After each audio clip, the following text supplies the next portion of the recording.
Media మిత్రులందరికీ నమస్కారం అండి. పెనమలూరు మండలం చోడవరం గ్రామంలో గ్రామ సచివాలయంలో ఏఎన్ఎంగా గత 10 నెలలుగా విధులు నిర్వహిస్తున్నానండి. నా మీద కావాలని వైఎస్ఆర్సీపీ నేత కాకర్ల వెంకటరత్నం గారు లైంగికంగా నన్ను వేధిస్తున్నారు. ఆయన నన్ను లైంగికంగా వేధిస్తున్నారని చెప్పి నేను మా ఎండిఓ మేడంకి కూడా కంప్లైంట్ చేయడం జరిగింది. ఆవిడతోటి మహిళ నాకు న్యాయం చేస్తారనుకున్నాను. ఆవిడ సర్దుకుపోమ్మని చెప్పారు. నాకు న్యాయం జరగలేదని చెప్పి నేను ఎమ్మెల్యే గారి దగ్గరికి కూడా వెళ్ళాను.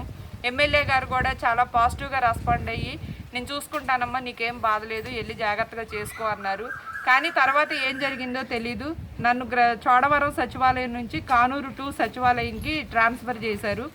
ట్రాన్స్ఫర్ చేసిన విషయం గ్రామస్తులకు తెలిసి నేను బాగా పనిచేస్తున్నానన్న ఇదితో వాళ్ళందరూ నా తరపున ఒక 50 మంది దాకా నిన్న ఎమ్మెల్యే గారి దగ్గరికి వెళ్ళి ఆవిడ బాగా పనిచేస్తుంది, మాకు కావాలని కూడా కోరడం జరిగింది. దానికి ఎమ్మెల్యే గారు మరి ఆయన పరిస్థితి ఏంటో నాకు తెలీదు, నాకు అంత పాజిటివ్గా రెస్పాండ్ అయిన సారు మరి వీళ్ళతో ఎందుకు ఇలాగా మాట్లాడారో నాకు తెలీదు. ఏదేమైనా నాకు అన్యాయం జరిగిందండి. నాకు న్యాయ పోరాటం న్యాయం జరగాలని చెప్పి నేను ఇట్లా మీడియా ముందుకు వచ్చాను. జగనన్న మీరు చూడండి, నేను ఒక దళితురాలిని, దళిత మహిళపై జరిగే ఇవన్నీ మీరు ఖండించండి.